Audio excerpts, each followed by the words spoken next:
বর্তমান সময়ে আধুনিক যুগে মানুষ সবাই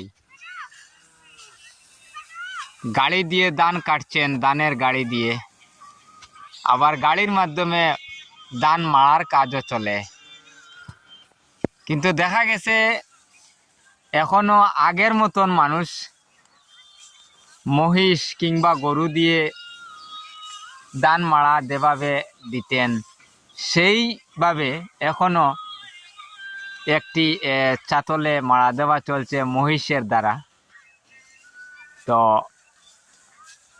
আমি মনে করি যারা এখনো আগের মতন নিজের হাতে ধান কাটেন বা কৃষি কাজ করেন গরু মহিষ দিয়ে, তাদের ধানের ফল অতি ভালো হবে। কারণ তারা সবচাইতে বেশি পরিশ্রম করে এই ধানের ক্ষেতগুলা করেন। কিন্তু বর্তমান সময়ে যারা আধুনিক কৃষক, তারা তো 1-2 মধ্যে, মানে 5 দিনে অগ্রহায়ণ মাসের দিন আসলো আর 5 দিনের মধ্যে ওদের ধান কাটা শেষ, আর 1 দিন লাগে ওদের মাড়াও শেষ। গাড়ির মাধ্যমে ধান কাটার কাজ চলে, আর ওইদিকে ধান কাটা চলে, ওইদিকে ধান বের করে মেশিনের দ্বারা দেওয়া হয়। কিন্তু এখন পর্যন্ত এই ভাই বা এই কাকু বর্তমানে এই মহিষের মাধ্যমে মাড়া দিয়ে এখনো নিজের পরিশ্রম, মাথার ঘাম পায়ের নিচে পালাচ্ছেন। কিন্তু ওদের মতন পরিশ্রমী মানুষ বর্তমান সময়ে খুব কম। ওরা অরিজিনাল কৃষক আমি মনে করি, আগের দিনের স্মৃতিটা এখনো ধরে রাখছেন। তাই ওদেরকে আমি আমার অন্তরের অন্তঃস্থল থেকে ধন্যবাদ জ্ঞাপন করি। কারণ বর্তমান সময়ে এইভাবে মহিষ বা গরুর দ্বারা কেউই এই ধান মাড়ার কাজ করেন না।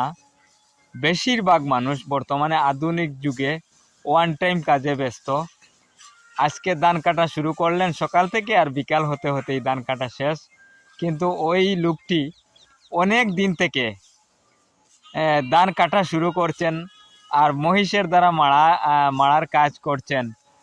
মাড়া দিয়ে ধান মাড়াই করছেন। ধান মাড়াই করে বর্তমান সময়ে দেখা গেছে অনেক ধান চাতলের মধ্যে জমায়েত করে রেখেছেন।